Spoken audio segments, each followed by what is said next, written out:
Hello everybody, welcome to my channel. For those of you who do not know me, my name is Callie and this is my channel over here. It's super random. Tonight is no exception. Okay, so today's video, or tonight's video I should say, is about something that, I think is kind of, important with this new wave of, empaths coming, self-proclaimed empaths. So tonight I want to really get into what an empath is and, what it means and what underlying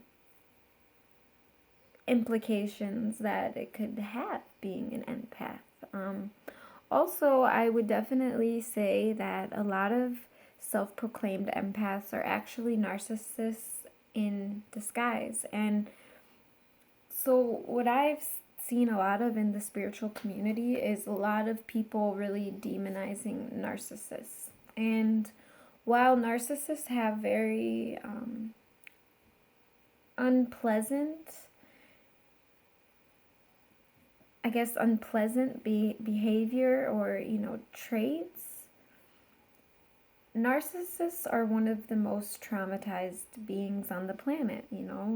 They developed narcissistic behavior most always and usually through abuse. So as an empath, what you would think an empath is, you would think those would be one of the more sensitive people to what narcissist people have been through, yet they're one of the most judging and demonizing. So that's not what the video is about, though. The video is about basically how a lot of empaths are really narcissists in disguise. So first we must start off with what is an empath. For those of you who don't know, an empath is a person who can feel or absorb the emotions of others. And some of you may already be saying like, whoa, I don't want to do that. That doesn't sound fun. And it's not. So empaths are usually very highly sensitive and hyper aware to the emotions of other people. And a lot of the time they have, trouble really differentiating between self and others. So is being highly emotionally sensitive a good thing? I would say no, personally, in my own experience, actually. So it seems to me that narcissists or empaths, a lot of empaths are actually narcissists in disguise, because narcissism is displayed by a belief that you are special or superior or different in a way that makes you better than whoever else. And usually this is not through any type of achievement, accomplishment. It's basically by belief alone. So usually both narcissists and empaths alike are extremely abusive to their partners, because, if you're with the empath and the empath says, oh, I know what you're feeling, I'm an empath, but they don't have the slightest clue because they're really a narcissist, then, that leaves people in really, really uncomfortable positions. So, a narcissist is someone who can observe and acknowledge what you're feeling, but they can't actually feel it. But they use your emotions to manipulate you. So, yeah, with that said, I want to just really get into this because in my own experience, empathy is necessary part of life, but there is definitely a line. And if you're someone who cannot or does not know how to create boundaries between your emotions and other people's emotion, you're going to end up very stressed out and emotionally exhausted, because it's an emotionally distraught world right now. So with that said, being able to really tell, okay, is this my feeling or their feeling, is really important.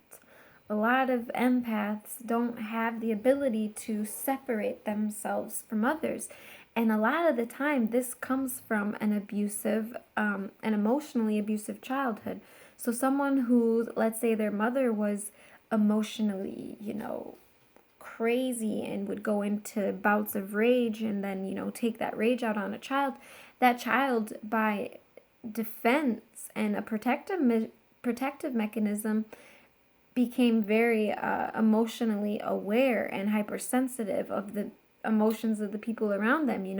Any subtle change of emotion that their mother experienced, they could pick up on, because to them, any subtle change could mean the difference between peace and rage. All 1 minute their mother's peaceful, the next minute they're in rage. So if they could pick up these subtle cues, it would save them maybe something. They could exit before the mother went into full outrage, or they could try to diffuse the situation. It's very sad that children had to, develop these type of protection mechanisms to deal with emotionally abusive parents, but it happens every single day. It's actually very, very common.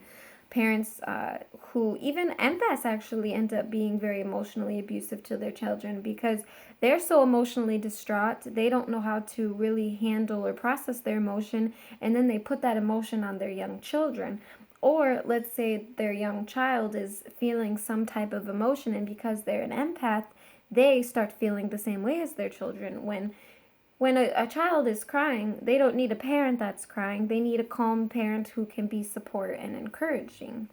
So I find it, something that's really become quite an issue in our society. And right now, empaths are walking around with this grandiose delusion that they're better than everyone. And it's like everyone, has the ability to pick up on the emotions of other. It's called mirroring. We do this naturally. And so for people to, use this quality or characteristic as something that makes them better than other people, I find that very narcissistic, personally. I used to be very emotionally sensitive, but I by no means thought it was a gift. It was absolutely a curse.